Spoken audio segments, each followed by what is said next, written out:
राधा वल्लभ श्री हरिवंश भगवान अर्जुन से कहते हैं, जो पुरुष सुख तथा दुख में विचलित नहीं होता और दोनों में संभाव रहता है, वह निश्चित रूप से मुक्ति के योग्य है।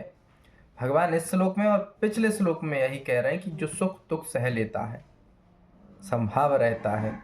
भगवान सुख दुख सहने की बात करते हैं, कहीं भी उन्होंने अधर्म सहने की बात नहीं कही है। अधर्म से लड़ने की बात वो कह रहे हैं, इसलिए अर्जुन दुखी है कि ये तो अपने हम कैसे लड़ें। तो भगवान ने इसलिए कहा सुख और दुख में समान रहो, और जो सुख दुख में समान रहता है वही मुक्ति के योग्य है। मुक्त नहीं हो जाता। मुक्त कब होगा? जब वो भगवान का भजन करेगा संभाव रह करके सुख और दुख में, क्योंकि भजन के बिना कोई भव पार नहीं हो सकता, मुक्ति नहीं पा सकता। ये 110% वाली बात है। असंभव है भजन और नाम जप के बिना मुक्ति, भगवत प्राप्ति। कुछ भी करिए आप, भजन नहीं तो कुछ नहीं, सब व्यर्थ। भजन है तो सब सफल है। आप कर्म मार्ग देख लो, ज्ञान मार्ग देख लो, योग मार्ग देख लो, भक्ति मार्ग देख लो, सब में नाम जप की महिमा है, मंत्र जप की महिमा है। भगवान का भजन सर्वोपरि है।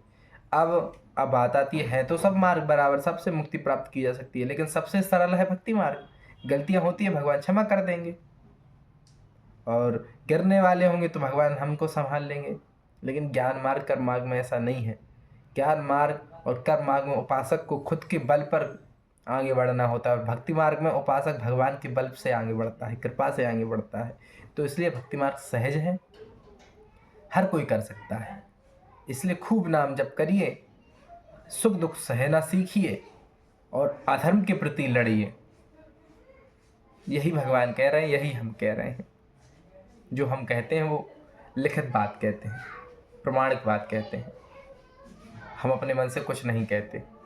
जितना हम गुरुदेव के मुख से, श्री मुख से, संतों की वाणी जो है उनको पढ़ करके, शास्त्र पढ़ करके जो हम कहते हैं वो पढ़ के कहते हैं, अपने मन से कुछ नहीं कहते।